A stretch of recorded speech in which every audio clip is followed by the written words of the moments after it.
Hi guys, at ngayon nagbabalik ako para ibahagi ko sa inyo ang bago kong kwento tungkol sa first time ko na naka-cellphone. At sa hindi pa naka-subscribe, please click subscribe and click also the notification bell para updated ka sa aking mga upload na mga animation. At saka din kung gusto nyo ma-shoutout is mag-comment na kayo sa baba. At yun lang, let's start the video. At ngayon ikukwento ko sa inyo yung kwentong cellphone ko. By the way pala, kailan kayo nagka-cellphone? Ba't mo kami tinatanong? Hindi ko pa nga naranasan magka-cellphone Kwento mo nga na lang.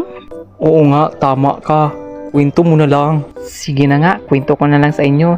So by the way, nagsimula akong magka-cellphone noong grade 7 pa ako. So let's introduce my new phone, which is the Cherry mobile phone. So totoo yun, Cherry mobile talaga yung unang phone ko. At sobrang mangha na mangha ako at nagandahan pa ako sa phone kasi di ba nga first time mo magka-phone. So nag-download ako ng kahit ano like sa FB, Messenger, gumawa ako ng account.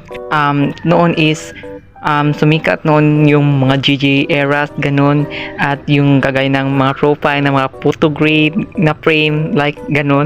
Wow, ang ganda namang phone na to. Tsaka ang sarap paglaruin. Magdanon kaya ako ng maraming games. Hala, hindi mo pa tinapos yung pinagawa sa'yo ni nanay. Manghanda ka, kusumbong kita kay nanay na nag-aatupag ka pa rin ng cellphone mo. Kanina ka pang umaga. Anong oras na? Hindi mo pa tinapos yung pinagawa ko sa'yo? Halikang bata ka, linti ka sa akin. Bli, ayan, pinagalitan ni nanay. Ha ha ha ha ha. Huwag niyong gayahin yun ha. Bad yun. Dapat sundin natin yun kung anong inutos ng ating mga magulang. So ayun, nagtagal yung Cherry mobile phone ko at nakaabot pa siya na nag-grade 10 ako, pero hindi na siya mag-function na masyado kasi parang may masira na siya sa loob. Kaya nag-decide yung mama ko na bilhan ako ulit ng cellphone, which is ang Realme. 32 gig lang siya at ginagamit ko pa rin ngayon sa pag-animate ko, pero medyo lag na din. And I hope na maka-iPhone ako. Wow, ambisyoso.